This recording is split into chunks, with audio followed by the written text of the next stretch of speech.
The Adventures of Prickly Porky. Chapter 20. A Plot to Frighten Old Man Coyote.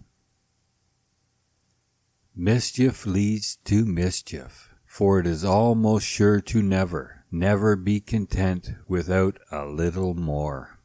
Now you would think that after Peter Rabbit's very narrow escape from the clutches of old Granny Fox, that Jimmy Skunk, Uncle Billy Possum, Peter Rabbit, and Prickly Porky would have been satisfied with the pranks they already had played. No, sir, they were not. You see, when danger is over, it is quickly forgotten. No sooner had Peter been made comfortable in the old house behind the big stump on the hill where Prickly Porky lives, then the four scamps began to wonder who else they could scare with the terrible creature without head, legs, or tail, which had so frightened Reddy and old Granny Fox. "There's Old Man Coyote. He's forever frightening those smaller and weaker than himself. I just love to see him run," said Peter Rabbit. "The very one," cried Jimmy Skunk. "I wonder if he would be afraid. You know, he is even smarter than Granny Fox, and though she was frightened at first, she soon got over it. How do you suppose we can get him over here?"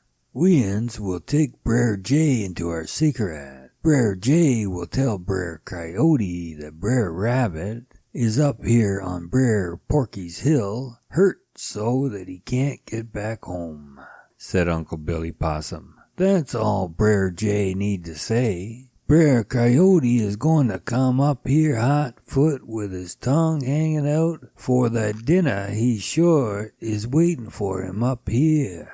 "You won't do anything of the kind," spoke little Miss Peter, who, you know, had bravely left the dear old briar patch and come up here in the Green Forest to take care of Peter. "Peter has had trouble enough already, and I'm not going to let him have any more. So there."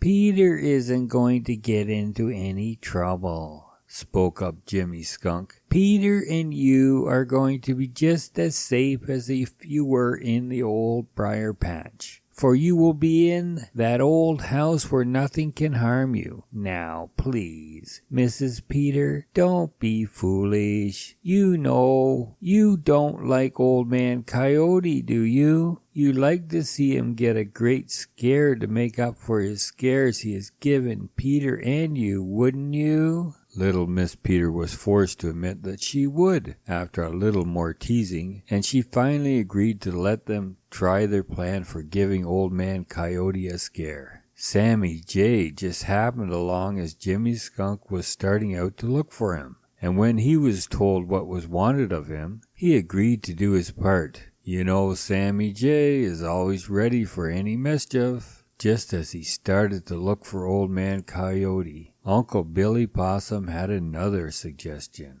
"We-uns had a lot of fun with Reddy and Granny Fox," said he.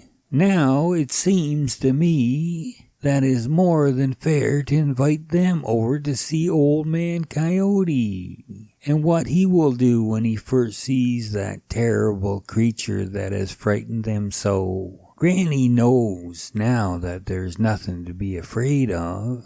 Perhaps she will forget her anger if she has a chance to see Old Man Coyote run away. You know, she isn't wasting any love on him. What y'all say?" Peter and Mrs. Peter said no right away, but Jimmy Skunk and Prickly Porky thought it was a good idea.